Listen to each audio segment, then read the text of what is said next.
বন্ধুসকল আজি এটা নতুন ভিডিঅ'লৈ আপোনালোকক স্বাগতম জনাইছো। আজিৰ ভিডিঅ'টোত মই পৃথিৱীৰ সৰ্ববৃহৎ নদীদ্বীপ মাজুলী দৰ্শন কৰিব ওলাইছো। মাজুলী যাক কালচাৰেল কেপিটেল অফ আছাম বুলি কোৱা হয় আৰু কলা সাংস্কৃতিকৰ ফালৰ পৰাও বিশ্বত এক সুকীয়া আসন গ্ৰহণ কৰে। তেন্তে আহক আমি এই মাজুলীখন অলপ এক্সপ্ল'ৰ কৰোঁ।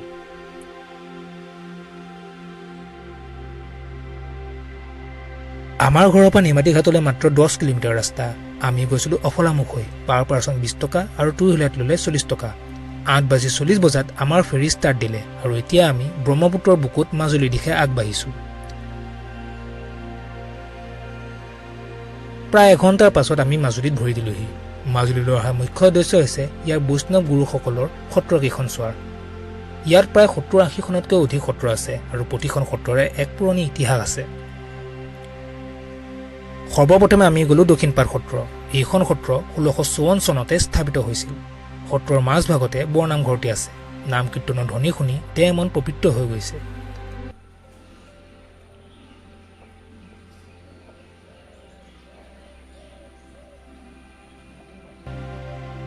নামঘৰৰ চাৰিওফালে বৈষ্ণৱ ভক্তসকলৰ একোটা কোঠালি দেখা পালোঁ।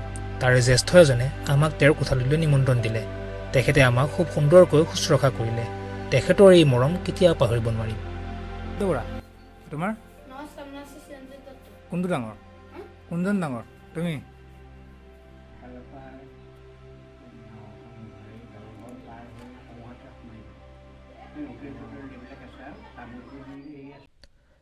সত্ৰখনৰ অধিক অংশই বাঁহ বেতেৰে তৈয়াৰী, যাৰ বাবে সত্ৰখন আৰু ইউনিক কৰি তুলিছে।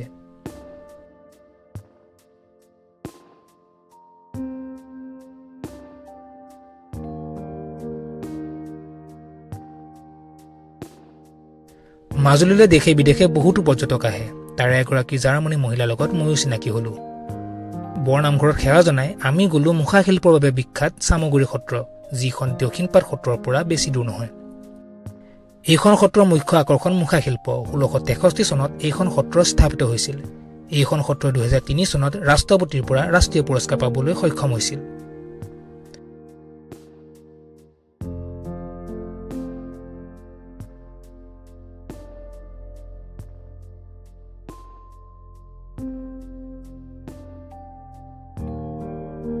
এই মুখাবোৰ বাঁহ বেতেৰে তৈয়াৰ কৰি তাত কুমাৰ মাটিৰ প্ৰলেপ সনা হয় আৰু পাছত গোবৰেৰে ইয়াক বিভিন্ন ৰূপত আকাৰ দিয়ে।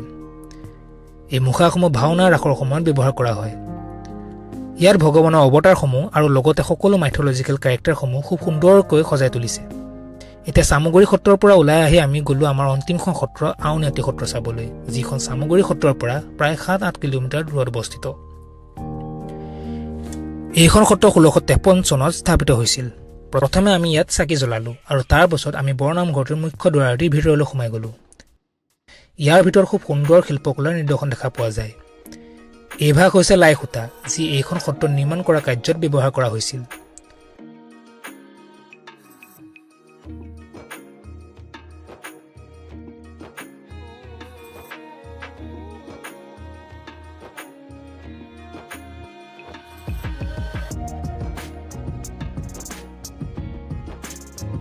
অলপ সময় ইয়াতে কটোৱাৰ পাছত আমি সেৱা জনাই ইয়াৰ পৰা যাবলৈ ওলালোঁ।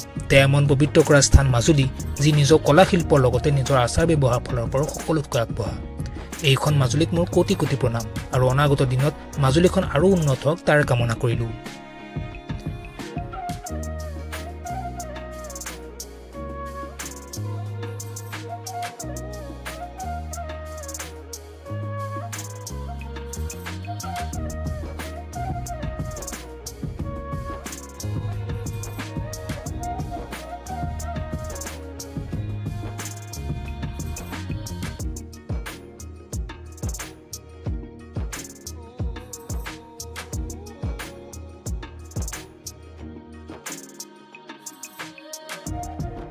ভিডিঅ'টো চাই ভাল পালে লাইক, শ্বেয়াৰ, ছাবস্ক্ৰাইব কৰি দিব আৰু মোৰ যদি কিবা কথাত ভুল হৈছে তেন্তে ক্ষমা কৰি দিব আৰু মাজুলীলৈ আকৌ কেতিয়াবাকৈ আহিব লাগিব বুলি আশা ৰাখিছোঁ। তেন্তে আজিলৈ ইমানেই।